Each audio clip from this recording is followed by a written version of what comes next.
दुनिया की चकाचौंध को कौन नहीं एंजॉय करना चाहता, लेकिन क्या फालतू की मौज मस्ती में पैसा खर्च करना सही है? देखिए जरा। आजकल अच्छी नौकरी मिलना कितना मुश्किल हो गया है। सही कहा, जहाँ भी जाओ तो केवल यही सुनने को मिलता है, फिलहाल जरूरत नहीं है। और अगर गलती से नौकरी मिल भी जाए तो उस तनख्वाह से 2 वक्त की रोटी भी नहीं खरीदी जाती। हाँ यार, ऊपर से रोज सुबह शाम घर वालों के ताने सुनकर ही पेट भरना पड़ता है। अब तो तेरा खाना बिना घर वालों के ताने सुने बिना पचता भी नहीं होगा, हैं? क्यों, तेरे घर वाले कुछ नहीं कहते? कहते तो हैं, पर क्या करें, कानों को सुनने की आदत हो गई है। अच्छा, तुम्हें एक जरूरी चीज बताना तो भूल ही गया। कल ना मुझे कमल का फोन आया था। कौन कमल? जो उस मोटे सेठ के दफ्तर में काम करता है? उसने बताया कि उसकी फैक्ट्री में कुछ काम है, उसे आदमियों की ज़रूरत है और तनख्वाह भी अच्छी है, तो चलते हैं क्या? अरे वाह, पूरे दिन भर में अब कोई अच्छी खबर जाकर मिली है। अगर मैं अपने घर वालों को बताऊंगा तो वो लोग खुशी से झूम उठेंगे। तो फिर देर किस बात की, चलो सुनाते हैं घर वालों को ये खुशखबरी। थोड़े दिन बाद दोनों फैक्ट्री में जाकर काम करने लगते हैं और उनको वो काम अच्छा लगता है। शहर की बात ही अलग है। ये चमचमाती हुई सड़कें, गाड़ियों का शोर, आंखें खोल देने वाले नज़ारे। शहर की इसी चकाचौंध में लोग अक्सर फंस जाते हैं मेरे दोस्त, तुम ये मत करना। क्यों, शहरों में क्या खराबी है? हमारी सारी ज़रूरतों का सामान यहीं मौजूद है और मैं तो खूब पैसे कमाऊंगा और यहीं एक अच्छा सा घर देखकर अपने परिवार के साथ बस भी जाऊंगा। पर उसके लिए मेरे दोस्त हमें बहुत सारे पैसे कमाने होंगे, और पैसे कमाने के लिए हमें मुंह कम हाथ ज़्यादा चलाने होंगे। ऐसे ही काम करते करते 2-3 महीने बीत जाते हैं। काम करते करते पता ही नहीं चला कब 3 महीने बीत गए। अब तो घर वालों की बहुत याद आती है। हाँ सही कहा, कल माँ से बात हुई तो माँ भी यही पूछ रही थी घर कब आ रहा है। क्यों ना हम 4-5 दिन की छुट्टी लेकर गांव हुआ है।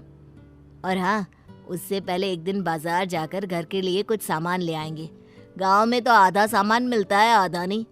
और मैंने सुना है शहर के बाजार बहुत बड़े और सुंदर होते हैं, वहाँ तरह तरह की दुकानें होती हैं।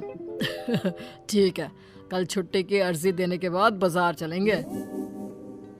अगले दिन बाजार में, अरे वो देखो, कितनी सारी दुकानें हैं, कितना सामान, कितनी बड़ी बड़ी दुकानें। अरे देखो तो कितना सुंदर लग रहा है। अच्छा, पहले वो सामान ले ले जो लेने आए हैं। हाँ हाँ, क्यों नहीं।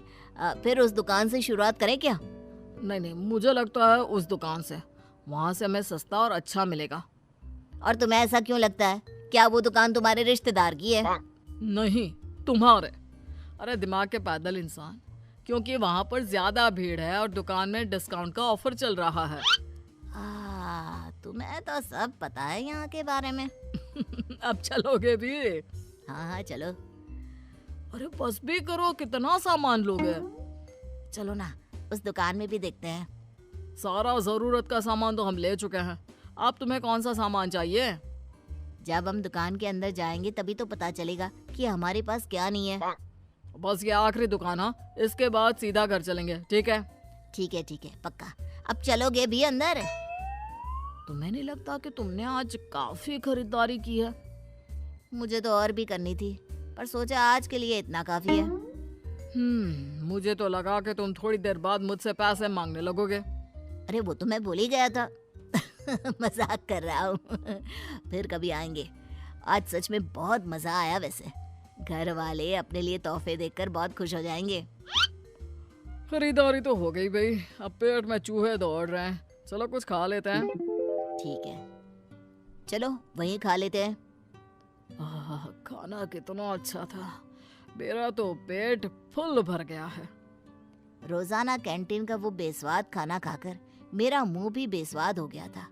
आज कुछ स्वादिष्ट खाकर दिल को सुकून मिला। रोज ऐसा खाने को मिले, क्या मजा आ जाए। कैंटीन का खाना तो ठीक ही होता है, हाँ आज का खाना उससे ज्यादा स्वादिष्ट था, मानना पड़ेगा। उस दिन से सुरेश कई बार बाजार जाता खरीदारी के लिए और साथ साथ बाहर से ही खाना खाकर आता। सुरेश, तो कल शाम को कैंटीन में खाने को नहीं आया। मैंने बहुत देर तक तेरा इंतजार किया। फिर किसी ने कहा कि तू बाजार गया है। अभी कुछ दिन पहले ही तो तू बाजार गया था, कल फिर से क्यों गया? अरे कुछ दिन पहले जब मैं बाजार गया था ना, तो वहाँ एक बहुत बढ़िया जूते देखे थे, पर मैं ले नहीं पाया। और अब जब तनख्वाह आ गई तो कल ही मैंने वो जूते खरीद लिए। देख, आज मैं पहन कर भी आया हूँ। हाँ यार, ये तो बहुत महंगा लगता है।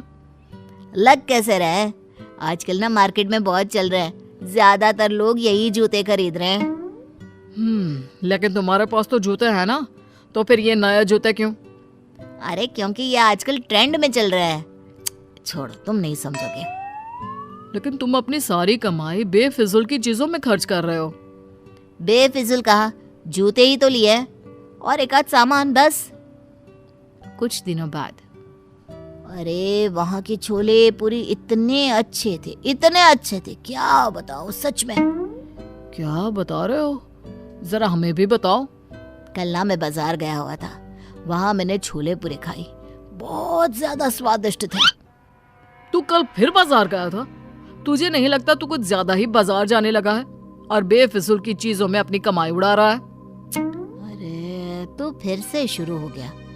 तुझे इतनी दिक्कत क्यों हो रही है? तू तो ऐसे बोल रहा है जैसे तेरी कमाई उड़ा रहा हूँ। अरे अपनी कमाई से तो खा रहा हूँ ना। लेकिन अगर तू अपनी सारी कमाई ऐसे ही उड़ाता रहा तो अपने घर वालों को क्या भेजेगा? उसकी चिंता करने की जरूरत तुम्हें नहीं है।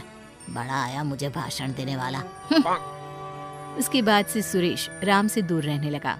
कुछ महीनों बाद दोनों अपने घर जाते हैं। अरे तुमने सविता का घर देखा?